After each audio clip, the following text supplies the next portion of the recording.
fact that someone's manhood was sliced off. Hello, ladies and gentlemen, and welcome back to another episode of NurseCast. Today we are going to be discussing a very traumatic topic. What makes it traumatic? The fact that someone's manhood was sliced off by his spouse. Lorena Bobbitt and John Bobbitt, they were a married couple. I'm not sure if you guys have heard of this. I don't want to call it a story because it seems like I'm minimizing what everyone went through. But I guess for lack of a better word, I don't know if anyone has heard this story. But I'm here to actually discuss a number of different things. DV, the process of reattaching a member of your body after it was detached for a certain amount of time, recovery,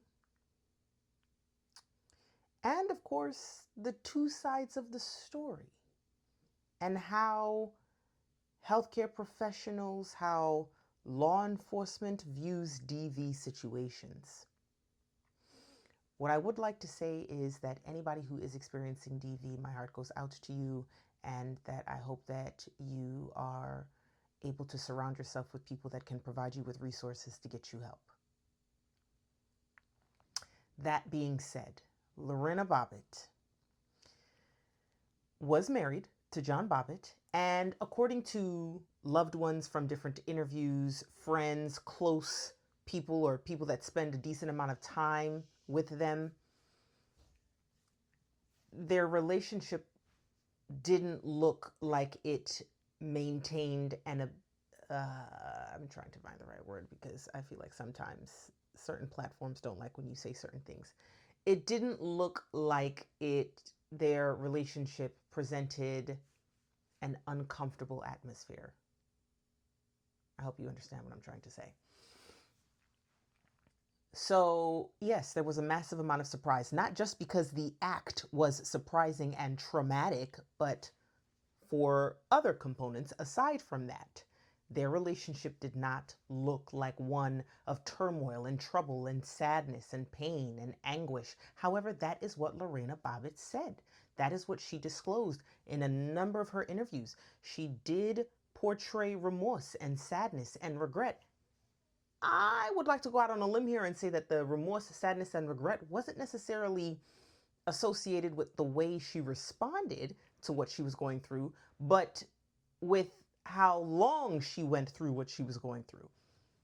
Now, that being said, John Bobbitt released an interview. Take a look at some of the snippets. Lorena's act was a fundamental attack on a man's manhood.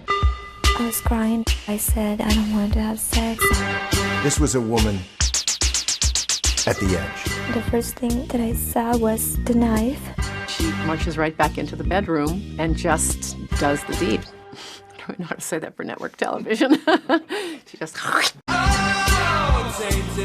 She came off as a sweet little Venezuelan girl. A sweet little innocent girl doesn't cut a man's penis off. What? I want people to understand the story, the whole story. The whole story was a cover-up. How so? I do think that men and women see this very differently. When Lorena talks about her marriage with John, it's a nightmare from beginning to end. He hurt me and I have bruises. When you hear her talk about this marriage, he kind of brutalized her physically, beat her up, then he brutalized her sexually. I think that she just snapped. Did you love her? Well, I thought he did. She was stubborn, she was selfish, and she wanted things her way. There was a big jealousy factor that set in. I looked in the girl's direction, she would get mad. She punched you? Yes. How often did she hit you? A lot. The two call 911 on each other quite frequently. Now, as you can see, John Bobbitt is saying that he was abused, that there was a massive amount of jealousy, and the interviewer disclosed that the two of them called the police on one another on numerous occasions. DV, again, is not a subject to be taken lightly. It's not one that should be joked about or, touched with any humor. I don't think it's funny. However, what law enforcement sees, what healthcare professionals sees, are a lot of circumstances and situations where people claim DV because they're so angry at their partner that they're trying to get back at them. Let's say that there was, for example, story time, real brief. There was a circumstance where an individual did come in with injuries, and she said that it was due to DV from her partner. Family members did come in to check on her. Family members then disclosed, while we were not in the patient's presence, that those injuries were from scenarios that took place with them. They were there to witness the injuries, and that they did not in fact take place with the partner, but the partner was unfaithful and she is angry and wants to get back at him. So when I say the way DV situations are viewed is sometimes with a massive amount of assessment and interviewing, it's not because it's not taken seriously. That's not the case at all. It's not because the system intends for people to continue going through DV until it's too late. No, it's unfortunately because a lot of people are falsely claiming DV.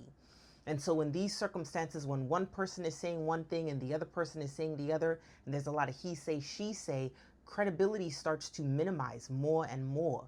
And now we have to start looking at other components to assess whether DV took place. I hope that I explained that well, because again, I view DV as a very serious topic and not one at all to be taken lightly or to joke about. Moving forward. Now, the fact that the two of them, that there was a history of the two of them calling the police on one another, that can indicate a toxic relationship, a toxic environment.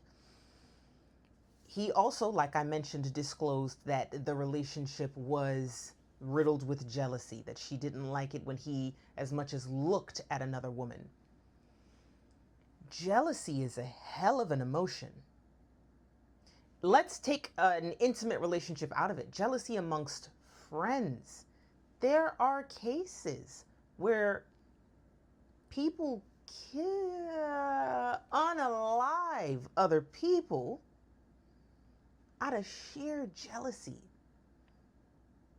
Do you understand?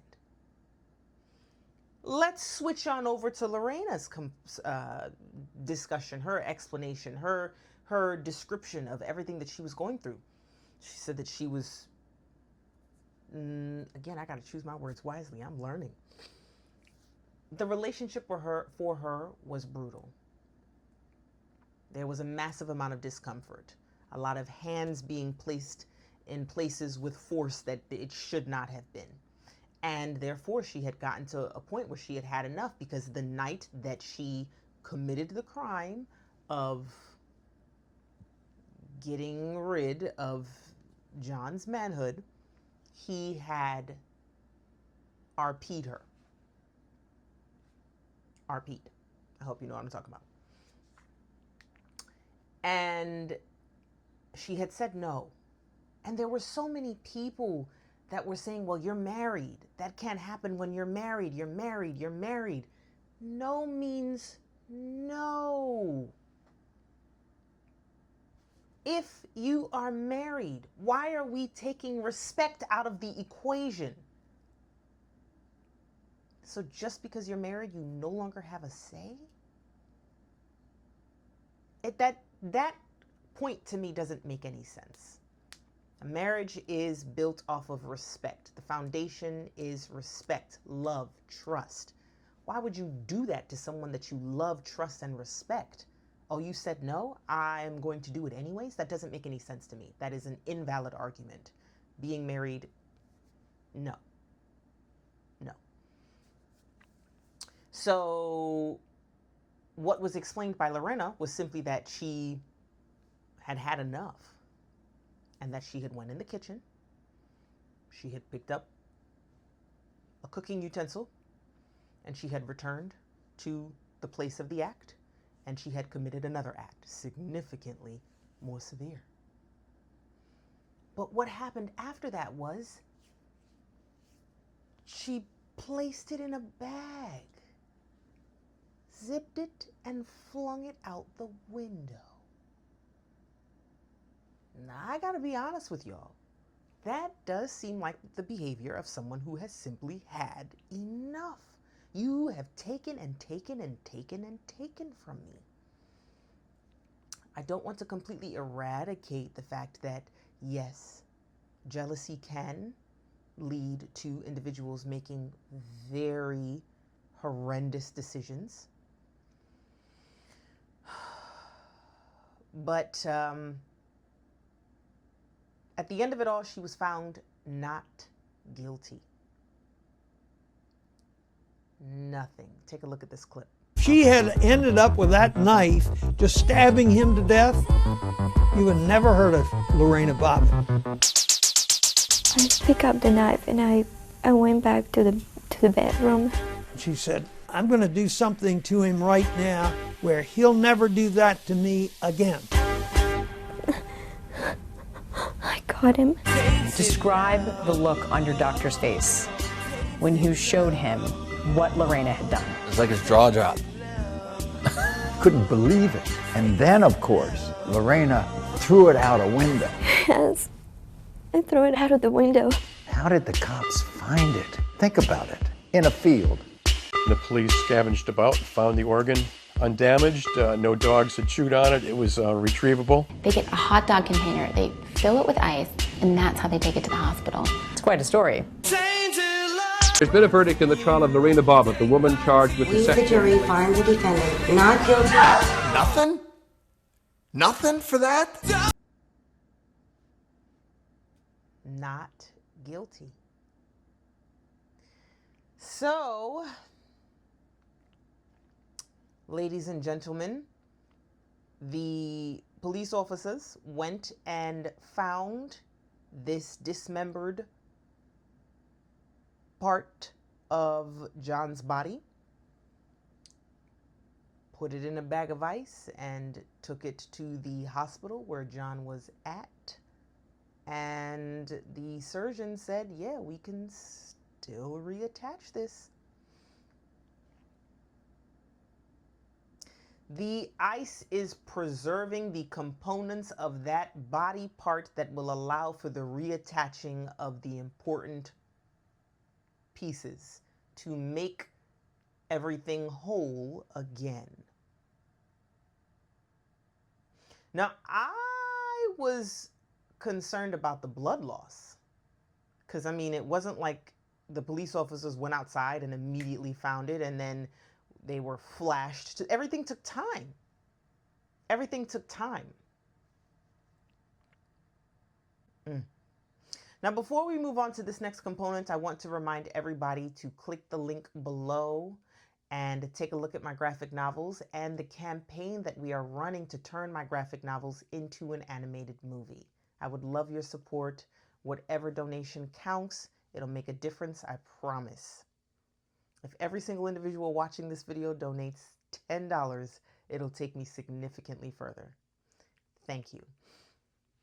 That being said, there were a number of interviews, and of course, John Bobbitt came out several years later, 25 years later, and said, I would like to share the truth. And that's when he started disclosing, this is not what she made it out to be.